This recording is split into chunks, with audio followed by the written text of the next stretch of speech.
Close your eyes, breathe slowly, and picture yourself stepping back in time. The year is long ago, the Middle Ages. You find yourself inside a vast stone castle, its towers reaching high into the night sky, its walls thick, heavy, unyielding. The air around you is crisp, biting, filled with the chill of a long winter night. There is no central heating here, no warm radiators, no soft hum of electricity. Only stone and wood, and the draught that seeps through every crack and window. You walk down the long, echoing corridors, your footsteps carrying softly across the flagstones. Torches flicker against the walls, but their flames do little to chase away the cold. The great hall feels cavernous, the ceiling stretching into darkness. Smoke from the central hearth curls slowly into the air, but the warmth fades before it ever reaches the corners. And yet, within these walls, people lived and laughed and dreamed. Families slept in chambers lined with tapestries, servants curled near the embers of the fire, nobles behind heavy curtains on high beds. Somehow, in a world where the cold was a constant companion, sleep was still possible. Life still continued. So we ask ourselves tonight, gently, curiously, how did they do it? How did medieval people survive those freezing nights inside their castles without the comforts we know today? Let us wander together through time and uncover their secrets. Imagine the walls of a medieval castle, towering, thick, carved from cold stone. At first glance they seem harsh, unwelcoming, even merciless. Stone that chills the fingers when touched, stone that holds the dampness of winter air. And yet these very walls, these heavy, immovable blocks of earth and time, held secrets of warmth. The stone was more than defense.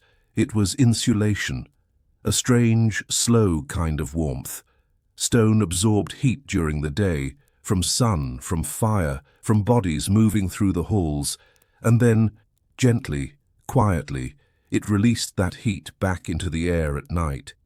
Not enough to make it cozy, no, but enough to soften the bite of the frost that lingered outside.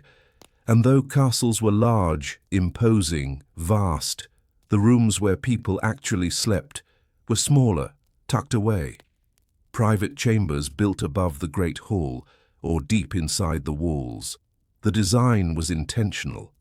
The smaller the space, the easier it was to trap warmth. Nobles knew that a grand open room would lose its heat to the night, but a chamber with thick walls, narrow windows, and a door kept closed could hold the little warmth a fire or body could make. Tapestries hung from those walls, not only for beauty, not only for decoration, but for insulation, heavy cloth, embroidered, woven thick with wool, with silk, with linen. They softened the echo of cold stone, they trapped draughts before they could sneak across the room. A simple curtain across a doorway could keep a chill from creeping in, holding the warmth of a chamber like a secret. And windows. Those tiny slits we see in castle walls. They were not made for light, not made for air. They were made for defense. Arrow slits, narrow and mean. And because they were so small, they let little of the cold inside. Glass was rare, expensive, precious. So often, windows were covered in oiled parchment or thin slices of horn, materials that blurred the view but held back the wind. And when glass was present, it was thick, uneven, costly, reserved for the wealthiest lords. Even then, shutters of wood closed over them when winter grew too deep. Fireplaces. One of the quiet revolutions of architecture. In the earliest castles, warmth came only from central hearths. Great fires burning in the middle of halls, their smoke curling upward, finding its way out through a hole in the roof. It was crude, smoky, but it was fire. Later, with time, Fireplaces were carved into the walls, chimneys reaching up like veins through stone. This meant warmth could live in private rooms, not only in the great hall. Nobles could fall asleep with embers glowing a few feet away, the warmth of flames captured by the stone and reflected back into the chamber. And floors. They too played a part. Stone floors were softened with rushes, reeds, straw, sometimes mixed with herbs like lavender, mint, or rosemary. These were not only for scent, not only for comfort beneath the feet, but for insulation, a layer of nature between skin and stone. In wealthier rooms, wooden planks covered the stone, warmer underfoot, easier to cover with carpets brought from distant lands. Above, ceilings lowered compared to the great spaces of halls. Carved beams, wooden rafters, heavy roofs layered with thatch, tile, or slate. They trapped the warmth of fire and bodies, keeping it from rising endlessly into the night sky. In some castles, sleeping spaces were tucked beside kitchens or above them for heat rises, and when ovens burned through the night, the floors above them held the memory of their fire. A clever design, a small mercy, warmth travelling upward through the stones. Corridors, too, were built narrow, winding, almost cave-like, not only for defence but because tight spaces trap air, and trapped air holds warmth. In these ways, the architecture of castles was not only for defence, not only for strength, not only for grandeur, but for survival. Every stone, every wall, every chamber whispered the same truth. The night was cold, bitter, endless. But humans are clever, and through design, through patience, through small adjustments, we made homes even in fortresses of ice. So when you think of a castle, don't imagine endless cold sweeping through every hall. Imagine instead the layers, stone walls holding the frost at bay, thick tapestries absorbing drafts, narrow windows shuttered tight against the wind, small chambers glowing faintly from a fireplace, rushes and straw softening the stone below, warmth hidden inside a fortress that seemed too cold to ever feel alive. It was not comfort as we know it today. It was survival. But in that survival there was ingenuity, creativity, and quiet endurance. And so, within these cold stone walls, people found a way to rest, to dream, to live. Fire, the most ancient companion of humankind, flickering light, crackling sound, the gentle warmth against cold skin. In medieval castles, fire was not simply comfort, it was survival. Without fire, stone walls became tombs of ice. Without fire, the long winter nights would have been unbearable. At the heart of the great hall, there was the central hearth, an open fire burning brightly, its smoke curling upward into the dark beams above. At first, there were no chimneys, only a hole cut into the roof, where the smoke escaped in twisting streams. It filled the air with haze, clinging to clothes, stinging eyes. But still, the fire lived on, day and night, a constant source of life. People gathered close, warming their hands, their bodies, their spirits. Meals were cooked over these flames, stories told by the glow, and when night came, many slept as near to the embers as they could. As time passed, castles grew wiser, and fireplaces appeared in chambers, a marvel of design carved into the stone, their chimneys rising high into the walls. Smoke no longer filled the room. Instead, warmth was drawn deeper inside. Nobles could now fall asleep with the glow of a private fire only steps away. Imagine lying in bed, heavy curtains drawn around you, and just beyond, the low hiss of logs, the faint red light dancing across the stone, a soft heartbeat in the silence of the night. But fire alone was not enough. Servants tended the flames through the night, feeding logs into the hearth, raking the embers, ensuring that warmth never died while their lords slept. To fall asleep without someone to guard the fire was to risk waking in cold so bitter that blankets could not save you.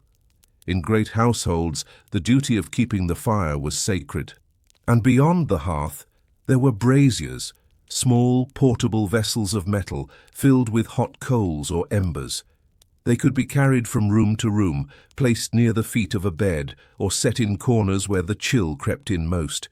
Their glow was softer, their warmth more subtle, but they allowed heat to be spread across the castle like whispers of comfort.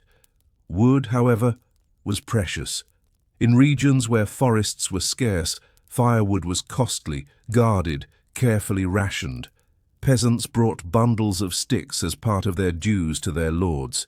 In winter, whole economies turned upon the gathering, cutting and storing of fuel. Sometimes peat or dried dung was burned, releasing a harsh smell but giving the same saving heat. The wealthy had the luxury of oak, ash and beech, strong logs that burned slow, glowing through the night. Poorer households made do with softer woods, kindling that vanished too quickly, leaving them shivering before dawn. And yet, even with fire, the castle was never fully warm. The hearth gave life, but it also reminded them of fragility. Step away from the flames, and the chill returned instantly, creeping into the bones, whispering through the cracks of doors and windows. Fire was a circle of safety, and beyond it lay the cold world. Still, fire held a place of ceremony, of community. The great hall's hearth was a gathering point, the symbol of hospitality. To be welcomed by a lord was to be seated near his fire. To be cast out was to be denied its warmth. The flame itself was life, loyalty, protection. And when the night deepened, when storms howled against the stone walls, when frost clung to the shutters and the breath of sleepers rose in clouds, the fire remained, flickering, glowing, burning. It could not banish winter entirely, but it softened it, cradled it, made it bearable. Think of it now. The long shadows cast by firelight, the soft hiss of a log splitting, sparks leaping like stars into the dark, the quiet murmur of voices gathered close, hands stretched toward the glow, faces lit with warmth, with relief, with survival. In the great halls of stone and in the smallest chambers above, fire was the difference between despair and life. So when you picture the medieval castle, don't imagine endless frozen nights without hope. Imagine instead the glow of embers deep in the hearth, the faint warmth radiating into the stone, the quiet devotion of servants tending the flame until dawn. Imagine a castle alive with fire, small circles of light against the vast weight of winter. Fire was more than fuel. It was the heart of the home. It was comfort. It was safety. It was the gentle breath that allowed sleep to come, even in the coldest nights. In the heart of the medieval chamber, beyond the stone walls, beyond the fire in the hearth, stood something more than just furniture, the bed. For nobles, a bed was not only a place to rest, it was a sanctuary, a shield against the night. These were not simple frames with straw mattresses, no. They were towering wooden structures carved with care, built to last generations, great four-posted beds that rose like thrones in the center of the room. But what made them remarkable were the canopies and curtains, heavy cloth, thick and layered, often of wool, sometimes velvet, sometimes lined with fur. Draped from the tall posts above, the curtains could be drawn tight, wrapping the sleeper in a cocoon of warmth. Stone walls may have been bitter cold, winds may have slipped through shutters, but once the curtains were closed, a new world formed, a pocket of stillness where body heat lingered, where the crackle of fire softened into whispers. The canopy bed became a chamber within a chamber, a small private refuge hidden from the drafts of the castle. Even the wealthiest nobles, with roaring fireplaces nearby, depended on this clever design. Without curtains, warmth would vanish into the night air. With curtains, it was trapped, a miniature climate, soft and protective. The mattresses themselves were layered with care. At first, simple sacks stuffed with straw or rushes, changed regularly to keep pests away. But for those of higher rank, mattresses were filled with wool, down, even feathers, plush and deep, rising high above the frame. Sheets of linen softened the surface, smooth against the skin, cool at first, but warming with the body.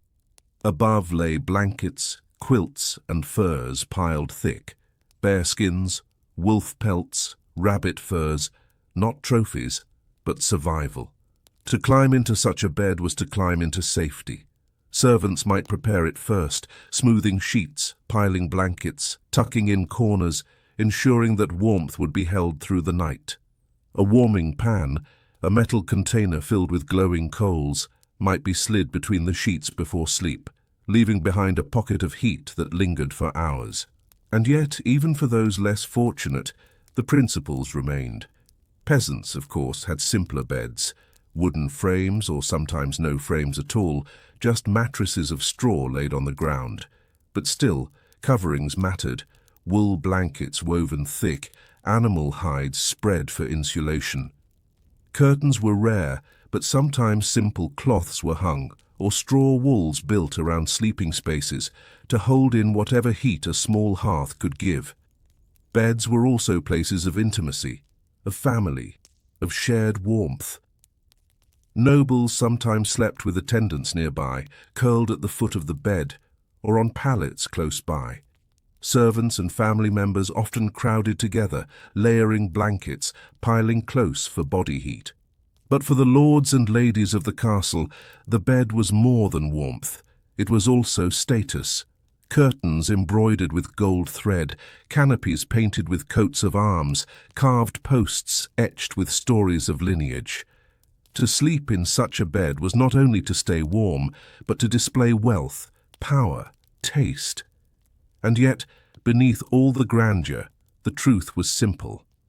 Behind the carvings, behind the embroidery, behind the furs and velvet, the bed was a fortress against the cold. The curtains were not only decoration but necessity.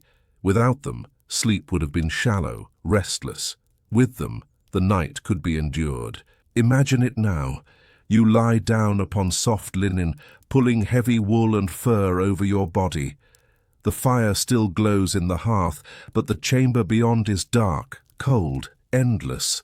You reach to draw the curtains, one side, then the other, until the outside world disappears. Inside, the air grows still, warm from your body, safe from the draught. The flicker of firelight dances against the fabric, a muted glow, soft and dreamlike. You close your eyes, and the world of stone beyond the curtains fades away, beds and canopies, not merely comfort, but survival, the simplest and yet most ingenious answer to a question that haunted every medieval night. How to keep the cold at bay, how to dream in peace, how to find warmth when the world outside was nothing but frost and shadow. In the medieval night, warmth was not just in the fire, not just in the stone walls that held it back, but in the layers that wrapped around the sleeper. Bedding, fabrics, the quiet companions of every dream. Imagine first the sheets. For those of wealth, they were woven of linen, smooth, pale, cool to the touch at first, but warming quickly with the body. Linen was prized, drawn from flax, carefully spun, bleached, softened over time. It was not only comfort, it was cleanliness. Sheets could be removed, washed, changed, an invisible luxury in an age when dirt and cold pressed in from every side. For the poorer classes, sheets were rare, perhaps none at all. Instead, rougher cloth, homespun wool, or the simple touch of straw against skin. Sleep came not in elegance but in necessity, yet still warmth was found, because necessity teaches us how to endure. Above the sheets came the blankets, Thick wool, woven by hand, dyed in muted colors, heavy with weight. Wool was the heart of medieval bedding. It held warmth, even when damp. It breathed, it lasted. Blankets of wool were treasures, passed down, repaired, cherished. To have more than one was fortune. To layer them was survival. And then, for those who could afford it, came the furs. Imagine lying beneath the weight of fox pelts or wolf skins, or the soft, downy fur of rabbit stitched together. Imagine the warmth of a bearskin spread across the bed, its weight pressing down like the embrace of the earth itself. Nobles wrapped themselves in these coverings, a barrier between their flesh and the winter beyond. The fur carried its own heat, its own protection, long after the beast was gone. Peasants, too, found warmth in fur, though humbler, often sheepskin, sometimes goatskin.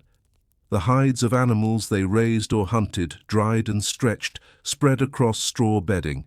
Rough, perhaps, but warm, undeniably warm. And in the richest chambers there were quilts and coverlets, pieces sewn from patches of fabric, stuffed with wool or feathers, stitched with care. Some were decorative, patterned, bright, a show of skill and wealth. Others were simple, plain but heavy, a cocoon against the cold. Even the walls wore fabric. Tapestries hung not only for beauty but for survival. Woven with wool, lined with linen, they softened the stone, blocked the drafts, and held warmth in the chamber. Great scenes of hunts, battles, saints, or legends covered the walls. But beneath the beauty was a simple truth. Cloth is warmer than bare stone. Sometimes the bed itself was dressed in layers of coverings upon coverings. Sheets, blankets, quilts, furs, each one trapping a little more heat, each one holding the warmth of the sleeper closer, longer. To slip into such a bed was to sink into layers of history, of labor, of the lives who spun and stitched, sheared and wove. And yet, even for those who had little, there was ingenuity. Straw could be stuffed into mattresses, and when flattened, could be replaced. Old wool garments, worn and patched, might be laid across the bed, their weight still useful. Families huddled close, sharing the same blanket, the same heat, their bodies the final layer of fabric against the night. Imagine now, the feel of wool against your skin. Rough at first, then soft, comforting, familiar. Imagine the heaviness of furs pressing down, the way they trap the warmth of your breath, the way they soften the sound of the world outside. Imagine the glow of firelight catching on a tapestry, the flicker of its threads like gold, like memory, like warmth woven into the very air. In these layers, people found survival. In sheets of linen, in blankets of wool, in furs thick and heavy, in quilts stitched by hand. The castle bed became more than a place to lie down. It became a shield, a refuge, a world of fabric and weight that defied the cold of winter nights. So when you think of bedding in a medieval castle, do not imagine thin, bare coverings or sleepers left to freeze in the dark. Imagine instead the ingenuity, the care, the richness of fabric layered deep. Imagine warmth found in the weave of wool, in the fur of animals, in the stitch of a quilt. Imagine the quiet comfort of cloth carrying people safely through the night, when the fire had burned low, when the curtains of the bed were drawn tight, when the blankets and furs were layered high. There was still one more shield against the night, the clothes a person wore to bed. Today we imagine soft pajamas, cotton and fleece, designed only for sleep. But in the Middle Ages, nightwear was something simpler, something practical, something born of necessity. For most, sleep came in the same garments worn by day. A long linen shirt, called a chemise for women, a shift or tunic for men, loose, flowing, light, sometimes reaching the ankles. Linen was smooth, cool at first, but warming as it absorbed the heat of the body. It breathed, and though it seemed delicate, it was strong. This simple garment was often the only layer between the skin and the heavy wool or furs above. The wealthy might have nightgowns, longer, heavier, sometimes lined with fur, soft wool cloaks worn not for fashion but for warmth. Imagine slipping into a gown of fine wool, its fibers brushed smooth, draping over the body like a second blanket. Nobles could afford such luxury, wrapping themselves in cloth designed only for the quiet hours of rest. But for the poor there was no distinction. What you wore in the day was what you slept in at night. A tunic, worn and patched, became nightclothes once darkness fell. Shoes were removed, belts set aside, but the simple shirt or gown stayed on, carrying its warmth into the hours of sleep. And what of the feet? In the chill of a castle, toes froze quickly against stone floors and cold bedding. To guard against this, many wrapped their feet in cloth or wool, sometimes even wearing stockings to bed.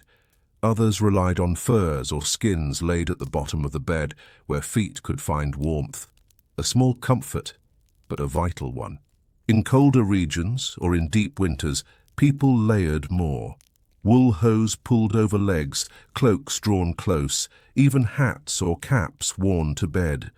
A simple woolen cap, tied under the chin, kept the head warm, for much of the body's heat escapes through the scalp.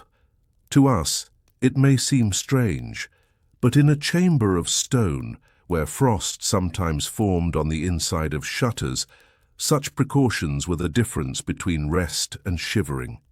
Children, too, were wrapped in layers.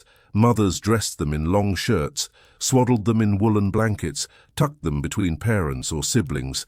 Their small bodies were guarded not only by fabric, but by the warmth of others beside them. Nightclothes were also shaped by status. A noble might be described in chronicles as retiring to his chamber in a gown of soft fur or a robe of wool, while a peasant woman might simply untie her apron, remove her shoes, and lie down as she was. The difference was vast, but the purpose was the same: to hold warmth close. And always, linen touched the skin first. Linen was easier to wash than wool, and washing was rare, precious, careful. The outer garments of wool were heavy, difficult to clean, and worn for days, weeks. But linen, light and finer, could be laundered more often. So it became the first layer, the one closest to the skin, a quiet shield of cleanliness in a world where soap was scarce. Imagine now, you are in your chamber, the fire fading, the stone walls pressing in with cold. You slip off your heavy outer garments, leaving only a soft linen shirt that drapes across your body. You pull on wool stockings, perhaps a cap, and climb into bed. You draw the curtains, settle beneath the blankets, and feel the linen grow warmer with every breath you take. Around you, the furs hold steady, the wool presses down. But it is the shirt against your skin that feels most alive, most present, softening the sharp bite of winter. For the medieval sleeper, clothes were never just clothes. They were armor against the night, a second skin, a final layer of warmth. Whether noble or peasant, man or woman, child or elder, everyone faced the same truth. Stone is cold, winter is endless, and only the cloth we weave can carry us safely into dreams. In the stillness of a medieval night, when fires dimmed, when the curtains of the bed were drawn, when winter pressed against the stone walls, warmth was not always found in blankets alone.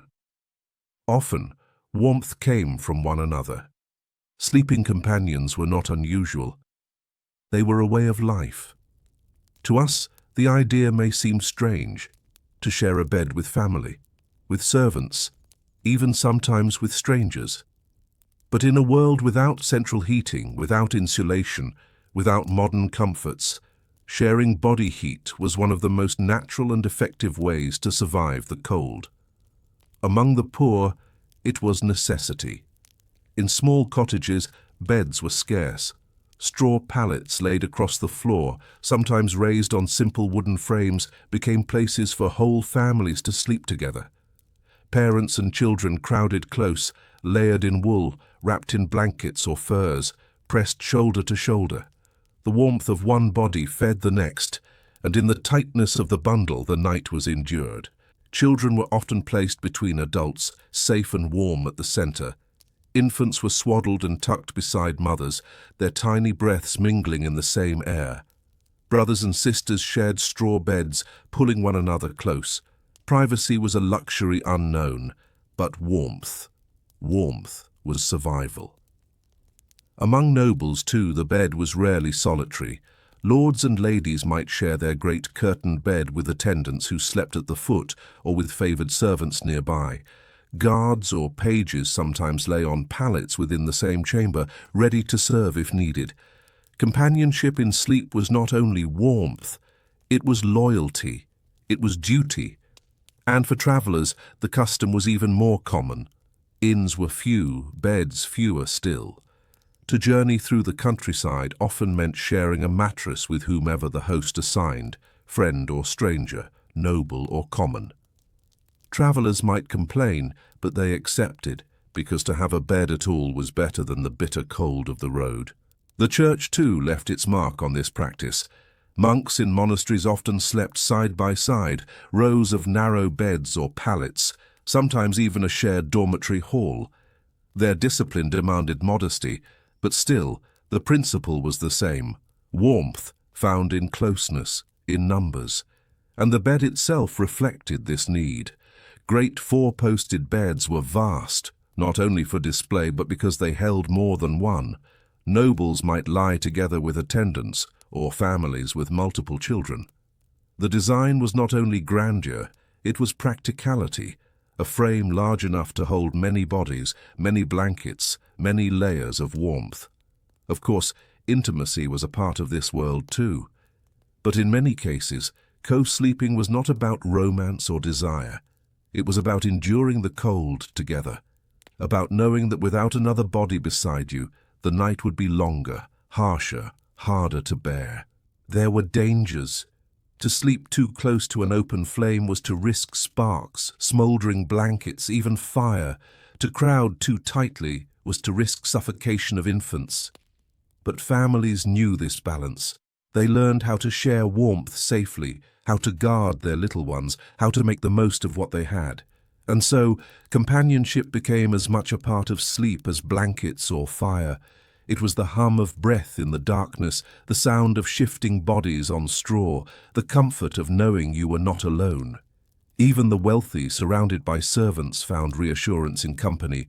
For a chamber, no matter how grand, was cold and silent, without another soul near. Imagine it now. You lie in a narrow bed, the fire in the hearth has dimmed to embers. Your blanket is heavy, but the air beyond it bites at your skin. Beside you, the warmth of another body radiates softly, steady, gentle. Perhaps a sibling, perhaps a spouse, perhaps even a loyal servant. Their breath is slow, their presence reassuring. Together the cold cannot win. Sleeping companions. Not a choice, but a necessity. Not luxury, but survival. A quiet truth of the medieval world. No one endured the night alone, unless they had no choice at all. Not every corner of a castle was equal in warmth. The way people slept in the Middle Ages was shaped as much by where they lay their heads as by what they wore or what they wrapped themselves in. Castles were built of stone, vast, imposing, magnificent. But stone is cold. It holds the memory of winter long after the snow has fallen. So, where one chose to sleep mattered. The upper floors were prized. Why? Because heat rises. Fires lit in the kitchens below, ovens glowing with bread and roasts. Their warmth drifted upward through the floorboards. Chambers above these spaces, though still chilled by stone, were gentler, softer, warmer than those below. Lords and ladies often placed their bedchambers above the great kitchen, so that even as the fires dimmed, The stones beneath them still radiated a whisper of heat. Servants, too, learned the wisdom of location. Many slept near the hearth of the great hall, or tucked themselves along corridors that trapped air. To curl up in the glow of fading embers was to steal a little warmth for the night. And castles themselves were built with this balance in mind. Great halls were lofty, cavernous, meant for gatherings, feasts, ceremony. But for sleep, people retreated to smaller rooms. Chambers were narrow, doors thick, windows shuttered. Some were even built within the walls, narrow passage chambers where the stone closed tightly on both sides. These rooms, though dim, held warmth far better than open spaces. Tapestries and wall hangings were not simply decoration. They insulated. Woven thick from wool, they were hung across walls, across doorways, even around beds. To enter a chamber heavy with tapestries was to feel the difference instantly.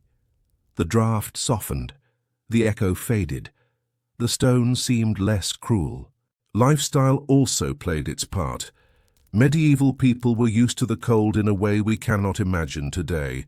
They rose with the sun, worked outdoors in wind and frost, wore wool day after day. Their bodies adjusted, their tolerance grew. What would chill us to the bone, they endured with resilience. Cold was not the enemy, but the companion of life. And yet, they had rituals to ease the night. A cup of spiced wine or warm ale before bed, heated gently by the fire, soothed the body, relaxed the spirit. Hot stones, wrapped in cloth, placed at the foot of the bed, gave a burst of heat that lingered, comforting frozen toes. Even simple tasks, like closing shutters tight, piling straw against cracks in the floor, helped hold the warmth of the day for just a little longer. The rhythm of life mattered too. People went to bed earlier in winter, rose later, moving in tune with the sun. Families shared beds, servants clustered near masters, not only for duty, but for warmth. The togetherness of medieval life meant fewer faced the cold alone, and always the balance of wealth shaped the experience. A noble slept in a chamber draped with rich cloth, warmed by a fireplace layered in furs. A peasant curled on straw near a hearth, with wool and sheepskin as their only covering. But even the noble, in all their finery, faced the same truth. Stone is cold, and winter does not discriminate. Every class of society learned to adapt. Location shaped safety too. Towers and outer chambers were drafty, vulnerable to winds. Inner rooms, protected by multiple layers of stone, held warmth better. To sleep near the center of a castle was to be shielded not only from attack, but from the bite of frost. Imagine it now. You stand in a chamber high above the kitchens. Below, the last of the bread ovens still glows. The stone floor beneath your feet is faintly warm, like a memory of the day. On the walls, thick tapestries ripple softly with the air. Outside, snow drifts silently against the shutters. But here, inside, the cold is gentler. The fire glows in the hearth, your bed waits with its heavy curtains, and you know that this place, this location, has spared you from the bitterest edge of winter. Location and lifestyle, simple truths, quiet choices, shaping every medieval night. Where you slept mattered, how you lived mattered. And in these choices, warmth was found, and the cold was endured. The day is ending. The sun has sunk behind the hills.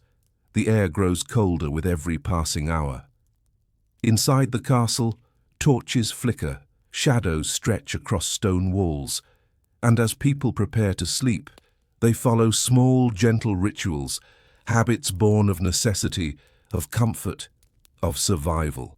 For the noble, for the servant, for the peasant, these rituals were different, yet all had the same goal: to ease the body, to prepare for the long night, to soften the harshness of the cold. Imagine first the warm drink. A cup of spiced wine, warmed gently over the fire, its steam rising like breath in the air. sometimes mulled with cinnamon, cloves or honey. Rare luxuries, yes, but cherished on winter nights. For others it was warm ale or heated milk, simple but soothing. To drink warmth before bed was to carry the fire inside the body, to feel its comfort spread slowly through the chest, through the hands, through the very bones. Then came the tending of the bed itself. Servants might slip into the chamber first, drawing curtains closed, smoothing sheets, piling furs high. A metal pan filled with glowing coals, a warming pan, would be slid between the sheets, moved gently across the linen, leaving behind a pocket of heat that clung long after it was removed. For nobles, this was routine, an expected comfort. For peasants, the equivalent might be a hot stone, heated by the hearth, wrapped in cloth or wool, and tucked into the bed to warm the straw or the feet. Small gestures, but deeply precious. The chamber, too, had to be secured. Shutters were closed tight, barred against the night. In wealthier rooms, thick wooden panels or glass panes sealed the windows. In humbler homes, oiled parchment stretched across openings, keeping out the worst of the wind. Doors were latched, tapestries adjusted, straw pressed against cracks to block the drafts. Each action was a small defense against winter's bite. And then there were the rituals of the body. Shoes were removed, cloaks set aside, but most kept their wool or linen close. Some wrapped their legs in cloth, some pulled on stockings, some tied caps beneath their chins to keep the head warm. Children were swaddled tightly, their small forms cocooned in layers. To prepare for bed was to dress for survival, not undress for comfort. For the wealthy, there was ceremony. A lord or lady might be undressed by attendants, their day clothes removed, their nightgown of wool or fur placed gently over their shoulders. Beds were vast, their canopies lowered, their curtains tied just so. It was an event, an order, a symbol of status as much as rest. For the poor, it was simpler, humbler, but no less meaningful. Families gathered by the hearth, whispering prayers, sharing the last warmth of the fire before climbing together into straw beds. Children curled close to parents, elders wrapped themselves in every garment they owned. Privacy was rare, but comfort was shared. And always, before sleep, there was the ritual of prayer. Words whispered softly into the darkness. Gratitude for surviving the day, pleas for protection through the night, hope for warmth, for safety, for another dawn. For some, it was the recitation of psalms. For others, simple prayers handed down through generations. Faith carried them through the long hours when the cold pressed hardest and the world outside was silent but unforgiving. Think of it now. The chamber glows faintly with the last light of the fire. A servant slides a warming pan beneath the sheets, then withdraws it, leaving behind heat that clings to the linen. Curtains are drawn, heavy and thick, cocooning the bed. You sip from a small cup of mulled wine, the taste sweet, the warmth spreading gently through your chest. You pull a cap over your head, wool stockings over your feet, and lie down upon linen sheets. Your hands come together for prayer. Words soft, whispered, almost lost in the quiet. Outside, the snow falls silently. Inside, you drift into safety, carried by rituals older than memory, rituals before bed. They were not luxuries, not idle habits. They were lifelines, small acts of preparation that made the difference between comfort and suffering, between rest and waking shivers. In these rituals, people found more than warmth. They found peace. The night in a medieval castle was never easy. The stone was cold, the draughts unrelenting, the winters long and unforgiving. And yet, people endured. Through the glow of fire in the hearth, through the shelter of curtains drawn close around a bed, through wool and fur, through linen and straw, they found ways to survive. It was not comfort as we know it today, but it was survival shaped by ingenuity. Thick walls held back the worst of the wind.